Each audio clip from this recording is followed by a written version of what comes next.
ඔන්න බලන්නකෝ අපේ මේ පින්කිගේ පොඩි එක්කෙනාගේ වැඩ. මේ ඉන්නේ අපේ පින්කි හොඳද? මේ පොඩි එක්කෙනා ඉස්කෝලේ නිවාඩු දවසට ඕක තමයි දෙන්නගේ මේ වැඩේ. සෙල්ලමම තමයි දවසම.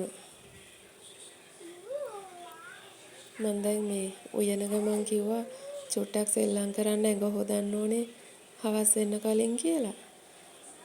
ගියේ ආයේ කෙලින්ම පින්කි ගාවට තමයි සෙල්ලම් කරන්නේ. තනියෙන් සෙල්ලම් කරනව අඩුයි. ගෙදර ඉන්නේ පින්කි විතරයිනේ. එයත් එක තමයි සෙල්ලම් කරන්නේ.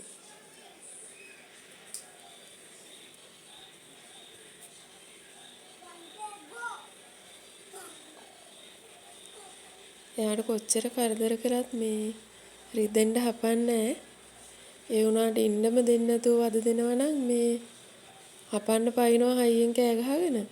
ඒ වුණාට රිද්දන්නේ පොඩි එක්කිනාට. එයා දන්නවා.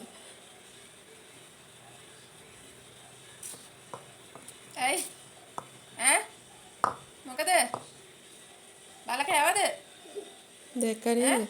චුට්ටක් රිදෙන්න මේ අම්මට කයවට පස්සේ කියන්න එපා හොඳේ.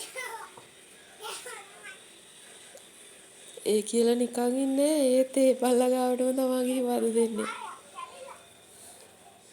ඔයාලා ගෙදරත් අනිවාර්යයෙන්ම මේ වගේ මේ ලස්සන මේ සුරතල්ලු ඇති නේද? මෙයා හොඳ જાතියක කෙනෙක් නන් නෙවෙයි. ඒ වුණාට මේ පොඩි එක්කිනාට ගෙදර අපිට හරි ආදරෙයි. අපි කොහේ හරි ගියත් නිකන් අර හූ කියනව නෙවෙයි. එයා වෙන විදිහකට කෑ ගහනවා මේ අපි ගෙදර එන්න පරක් වුණොත් එහෙම. මේ නන්ද එහෙම කියනවා ඉතින් මේ බල්ලා හරියට කෑ ගැහුවා හරියන්නේ කියලා. අපි කොහේ හරි යනවා නම් එයාව ලිහලා යන්නේ. මොකද එයා කූඩුවේ හිටියොත් නම් අවට ගෙවල් වල කාටවත් නිදිය ගන්න නම් හම්බෙන්නේ නැහැ. ඒ නිසා මේ ලිව්වාම මිදුල ඉස්සරහට වෙලා ඉන්න දොර ගාවට වෙලා නැත්තම් කෑ ගහනවා.